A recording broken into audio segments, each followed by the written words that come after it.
Maintenant, on va parler des antonymes. Qu'est-ce qu'un antonyme?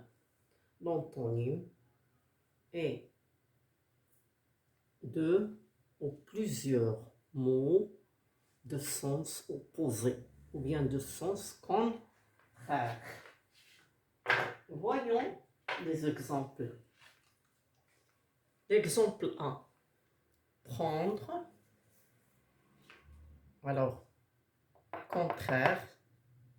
Alors, le signe égale barré, c'est le signe des antonymes ou bien des contraires.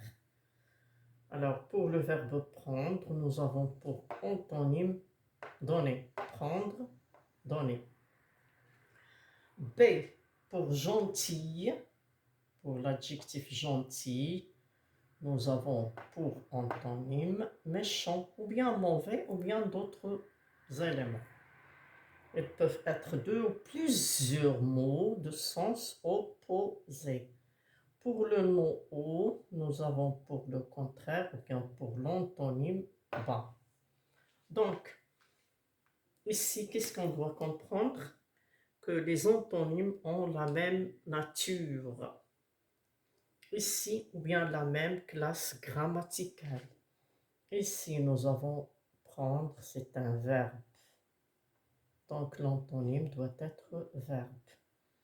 Ici, nous avons le mot adjectif. Son antonyme doit être adjectif. Ici, nous avons nom. L'antonyme doit être nom. Conclusion. Les antonymes sont deux plusieurs mots de sens opposé ou bien de sens contraire. Alors, ils peuvent avoir la même nature ou bien la même classe grammaticale. Si on a un verbe, on doit donner un verbe comme contraire. Si on a un adjectif, on doit donner un adjectif. Si on a un nom, on doit donner un nom.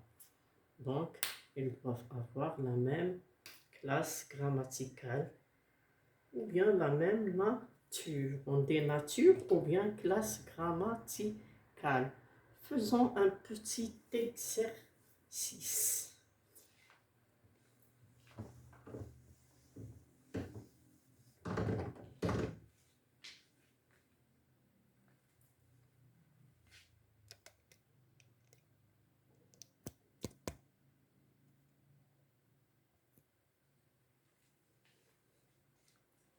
Alors, commencer. Donner le contraire du verbe commencer.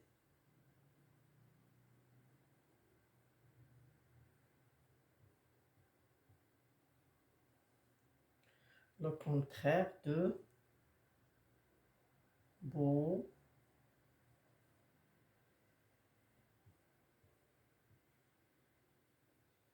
Le contraire de poli.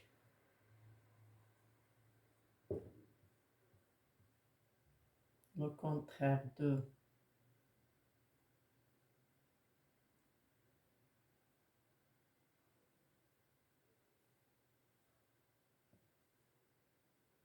rapidement.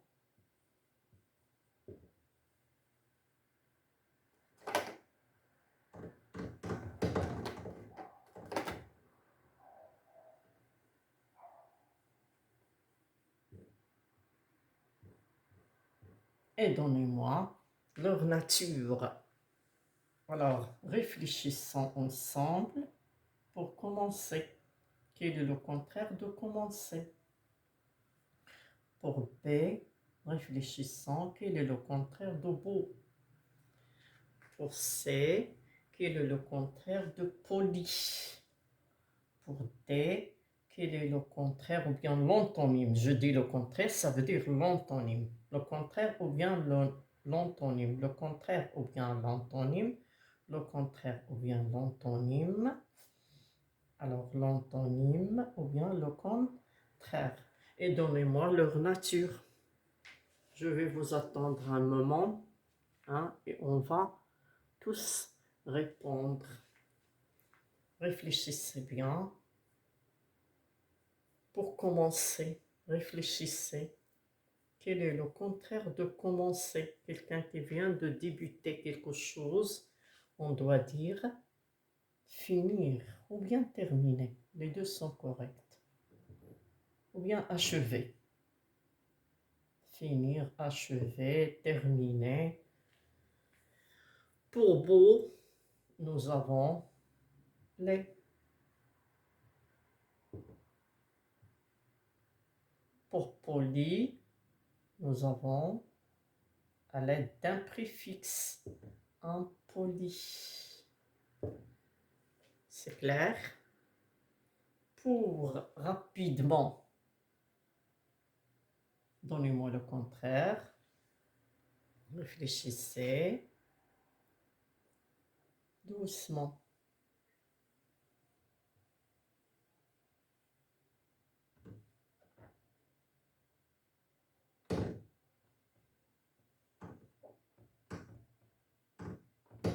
Bon.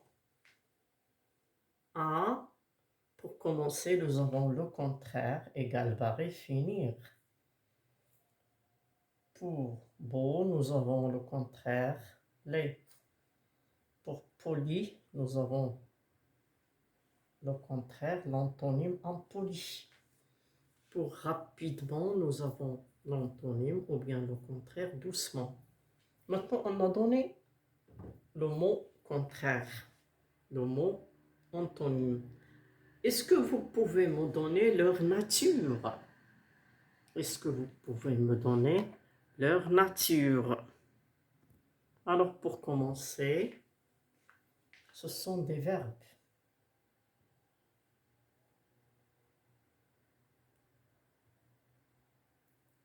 Pour beau, adjectif. Beau a pour antonyme les. Adjectif.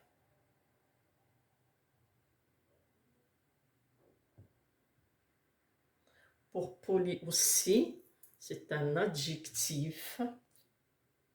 Mais comment on a composé cet antonyme à l'aide d'un préfixe? Il y a des mots en général qui prennent un préfixe pour avoir leur antonyme. Poli, impoli, accord, désaccord, possible, impossible, facile, difficile. La majorité des préfixes pour les antonymes se composent à partir d'un préfixe. La majorité, pas tous. Alors nous avons impoli et un préfixe. Pour rapidement, nous avons adverbe, adverbe. Nous avons l'antonyme doucement aussi, adverbe. Maintenant, on va passer. Nous avons les adverbes. Nous allons passer à la conclusion. La conclusion dit un antonyme ou bien un contraire. Les contraires sont deux ou plusieurs mots de sens opposé, contraire. Ils peuvent être des verbes, des adjectifs, des noms, des adverbes, ainsi de suite. Ils ont la même classe grammaticale. Ils ont la même nature. Alors ici, adjectif aussi. Alors, qu'est-ce qu'un antonyme? Répondez-moi. Antonyme. Les antonymes sont deux ou plusieurs mots de sens opposé. Ça veut dire de sens contraire. Ils peuvent avoir la même nature. Plutôt, ils doivent avoir la même nature ou bien la même classe grammaticale. Si on a un verbe, nous devons donner un verbe comme antonyme. Si on a adjectif, on doit donner un adjectif. Si on a un adverbe, on doit donner un adverbe. Ça veut dire qu'on doit suivre la même classe grammaticale pour donner un antonyme. Ça suffit pour aujourd'hui. À bientôt.